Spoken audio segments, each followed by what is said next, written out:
अभी हम इनके परिवार के लोगों से मिले, सिद्धार्थ हेगड़े के, जो 17 साल के थे और उन्होंने अभी 2-3 दिन पहले खुदकुशी कर ली। वो बहुत ज़्यादा स्ट्रेस में थे, उनके परिवार के लोगों ने बताया। मैं युवाओं से यही कहना चाहता हूँ कि इस तरह का कोई भी कदम कर लेना ठीक नहीं है।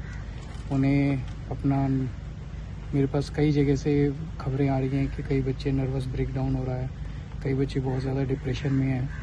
तो मैं सभी बच्चों से ये कहना चाहता हूँ कि आप युवा हैं, इस देश की उम्मीद हैं, और आप लोगों को इस तरह का कोई भी एक्सट्रीम स्टेप नहीं लेना, संघर्ष करना है। जीवन संघर्ष का ही नाम है और हम सब लोग मिलके इसका समाधान निकालेंगे। तो आप कोई भी प्लीज़ आप अपने आप को सब लोग संभालिए, कोई डिप्रेशन में नहीं जाएगा, कोई नर्वस ब्रेकडाउन नहीं करेगा, सब लोग मिलके संघर्ष करेंगे और इसका समाधान निकालेंगे। आपके बारे में नीट एग्जाम कैंसिल होनी चाहिए या चालू रहने चाहिए वो नीट के एग्जाम जो है? नहीं, कैंसिल तो हो गई है। नहीं, आगे भी पर ऐसे इस तरह से ये जो चल रहा है ये ठीक नहीं चल रहा है देश के अंदर। अगर साल दर साल बार बार नीट के एग्ज़ाम कैंसिल हो रहे हैं तो सब जाहिर तौर पे कोई छोटे मोटे लोग शामिल नहीं हैं, इसमें बहुत सारे लोग, बहुत बड़े बड़े लोग शामिल हैं। कल जब एक व्यक्ति पकड़ा गया, उससे जब पुलिस ले जा रही है तो उसे वो खुद ही कैमरा में लोगों को बोल रहा है कि आप छोटे छोटे लोगों को क्यों पकड़ रहे हैं, बड़े लोगों को क्यों नहीं पकड़ रहे हैं। तो बड़े लोगों को कैसे पकड़ा जाएगा, क्योंकि बड़े लोग, सारी मशीनरी बड़े लोगों के कंट्रोल में है।